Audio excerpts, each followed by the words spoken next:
tous les amis, on se retrouve aujourd'hui pour une nouvelle vidéo, c'est Momo, j'espère que vous allez bien, moi ça va super et aujourd'hui on se retrouve pour une nouvelle vidéo dans laquelle on va parler de l'OM, voilà, parler de l'OM c'est mon sujet préféré sur la chaîne, voilà, c'est que j'adore parler de foot en général, mais quand je parle de l'OM je suis vraiment super heureux et aujourd'hui on va parler un peu du mercato de l'OM, on va parler de l'effectif, on va pas faire de bilan du mercato de l'OM parce que beaucoup l'ont fait mieux que moi dans le YouTube Game Foot, mais on va parler un peu de la Ligue des Champions et se demander si cet effectif-là est taillé pour la Ligue des Champions. C'est un débat qui a été fait dans l'équipe du soir, donc voilà, sur l'équipe 21, où les chroniqueurs parlaient un peu de ça, où ils disaient est-ce que l'effectif de l'OM en Ligue des Champions va pouvoir performer? Est-ce que cet effectif-là est d'un bon niveau pour se qualifier en huitième de finale?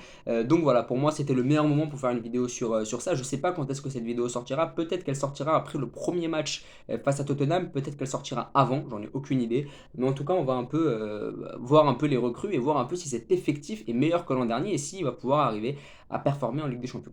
Déjà, Longoria, il a fait l'exploit de recruter 12 joueurs, ce qui est déjà énorme. Mais 12 joueurs, c'est pas vraiment des joueurs anodins, c'est pas des joueurs qui ne sont pas venus pour être titulaires. À part Ruben Blanco, donc là j'ai la liste, à part Ruben Blanco, Isaac Touré, et peut-être Luis Suarez et Issa Caboré, donc ces quatre-là, à part ces quatre-là, tous les autres ont vraiment une place à jouer. Caboré n'a pas sa place à jouer parce qu'il y a Klaus, Blanco n'a pas sa place à jouer parce qu'il y a Lopez, quoique il a été bon, pourquoi pas à long terme. Suarez aussi, il n'est pas là pour être titulaire, et Touré, il est encore trop jeune, à mon avis, il n'est pas là pour être titulaire cette saison. À part ces quatre joueurs-là, les 7 autres, enfin les 8 autres recrues, voilà, parce qu'il y en a 12, donc les 8 autres recrues, sont vraiment venus pour être titulaires. Verretou, je pense pas qu'ils viennent pour cirer le banc. Harit, je pense pas qu'ils viennent pour cirer le banc. Mbemba, c'est pareil. Et c'est ça qui est bien, c'est qu'il a pris des recrues qui, à court terme, veulent vraiment s'imposer en tant que titulaire. Et donc, il a instauré cette notion de concurrence. Harit vient pour concurrencer Payet. Mbemba vient pour être titulaire en défenseur central droit. Voilà, si on prend des exemples tout con, Bailly vient aussi pour s'imposer comme le patron de la défense centrale de l'OM. Gigot vient aussi pour s'imposer à la place de Balerdi et pallier le départ de Calais Takar. Sanchez vient vraiment pour être titulaire, être la star de l'équipe. Klaus et Tavares viennent là pour vraiment prendre leur côté. Personne ne va les inquiéter. Caboret est juste là pour prendre leur place en cas de fatigue, en cas de blessure ou à cause de l'enchaînement des matchs. Mais sinon, toutes les recrues qui sont arrivées sont quasiment toutes là pour être titulaires. Et donc il y a cette notion de concurrence qui a été instaurée et on sait très bien que les joueurs, lorsqu'ils sont mis en concurrence, sont forcément bien meilleurs. Et ça, il n'y avait pas sur les dernières saisons. Sur les dernières saisons, tous les joueurs avaient un peu leur place, bon, c'était prédéfini, on savait un peu la compo qu'il allait avoir. Payet partait comme ça, il savait qu'il allait être titulaire de sûr. Donc voilà, tous les joueurs savaient qu'ils allaient être titulaires et qu'ils n'allaient pas être inquiétés. Saliba, par exemple, l'an dernier, c'était sûr qu'il ne bougerait pas. Gendouzi, vous m'auriez dit il y a 3 mois que sa place serait peut-être remise en cause par l'arrivée de Verretou. Ben, franchement, je ne l'aurais pas cru. Et pourtant, Longoria est allé chercher Verretou à son poste, ce qui est quand même pas anodin. Donc voilà, les joueurs sont un peu bougés, ça rebondit un peu sur ma vidéo sur Tudor. Tudor, il est là pour vraiment bouleverser un peu la hiérarchie qui est mise en place, bouleverser un peu l'ordre établi, et c'est ça qui est intéressant, c'est que Payet aujourd'hui, il n'est pas du tout sûr de partir titulaire pour la saison. Et d'ailleurs, Tudor l'a prouvé en le mettant en remplaçant. Et là, en le mettant en remplaçant sur les premiers matchs. Et là, avec l'arrivée d'Harit, bah, ça renforce encore plus cette idée-là. Gendouzi, c'est pareil, on sait qu'il y avait eu des tensions, que Tudor voulait le mettre sur le banc, et là, avec l'arrivée de Verretou, et ben ça renforce encore cette idée-là. Et donc c'est très intéressant de voir cette notion de concurrence qui a été instaurée. Après, si on parle vraiment de l'effectif en lui-même, est-ce que l'effectif a le niveau pour aller en huitième de finale de Ligue des Champions? Si on était dans la poule de Bayern, Barça, Inter, je vous aurais dit non, parce que ces clubs-là nous surpassent en tout point, ils sont largement meilleurs, ils sont structurés pour faire mieux que nous, et c'est normal, et on n'en aurait pas voulu à Longoria. Mais là, vu la poule qu'il y a, c'est sûr que tu revois tes ambitions à la hausse, et j'ai envie de dire, si l'OM finit à 0 points, ou à aucune victoire, ou vraiment que ça vire au fiasco, ben on en voudra à Longoria et à Tudor. Alors que si on était dans la poule de Bayern, Barça, Inter, ben ça les aurait peut-être plus arrangés parce qu'on ne les aurait pas critiqués. Or là, si l'OM ne sort pas de la poule, ça va être vu comme un échec vu le mercato qui a été fait et vu les noms qui composent l'effectif. Franchement, quand je vois la compo de l'OM, la compo type, on n'a rien à envier à Francfort, on n'a rien à envier au Sporting Portugal. Et c'est ça qui va être intéressant, c'est de voir que l'OM, en fait, finalement, est dans une position de favori avec Tottenham. L'OM et Tottenham sont vraiment les deux clubs qu'on voit sortir de cette poule. Même si Francfort a gagné la Ligue Europa, c'est un effectif qui s'est amoindri. Ils ont perdu Kostic notamment. Donc voilà, Francfort est moins fort sur ce début de saison aussi en Bundesliga, ils sont moins bons. Et donc, quand on prend ligne par ligne, je suis optimiste vu la poule, mais je suis pessimiste parce que les joueurs qui composent l'effectif, certes, sont des joueurs de qualité, mais est-ce que c'est des joueurs qui peuvent viser plus haut que la Ligue Europa?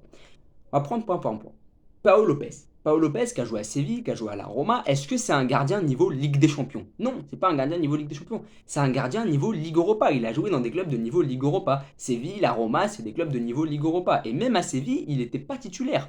Et Séville, c'est un club qui en Ligue des Champions fait huitième, quart, certaines fois. Et c'est un joueur pour moi niveau Ligue Europa. Et puis s'il est venu à l'OM, c'est qu'il a perdu sa place à la Roma. Donc, Pau Lopez, est-ce que c'est un gardien niveau Ligue des Champions? Sa carrière prouve que non.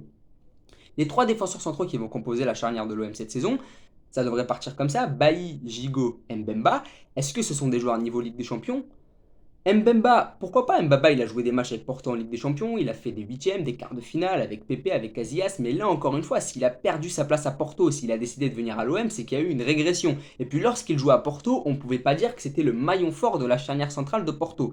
Et donc forcément, là aussi, ça met un sérieux doute. Maintenant, Mbemba pour la Ligue 1, oui, évidemment, c'est un joueur qui est au-dessus de la Ligue 1. Mais est-ce qu'en Ligue des Champions, en phase de poule, il va être bon? Moi, je pense qu'il a le potentiel pour jouer contre des Francfort, contre des Sporting Portugal. C'est des équipes de son niveau, c'est des équipes contre lesquelles il a l'habitude de jouer avec Porto en Ligue des Champions. Mais est-ce que face à Tottenham, ou si on va en huitième face à une équipe de plus haut standing, est-ce qu'il sera l'homme de la situation?